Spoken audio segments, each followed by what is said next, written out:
Step 1, get some bowl and spatula and put some bentonite to the bowl and then apple cider. Put some generous amount of apple cider. Mix it well and wait for the smooth texture of bentonite and the apple cider.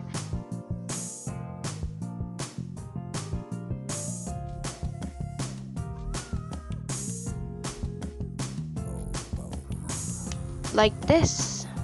See?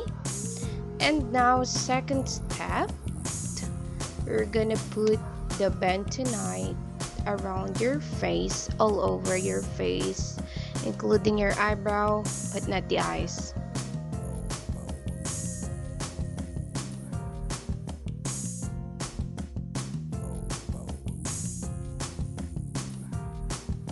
Last, after you put the product all over your face, wait for 30 minutes and it will gonna be cracked like this and wash it up with warm water.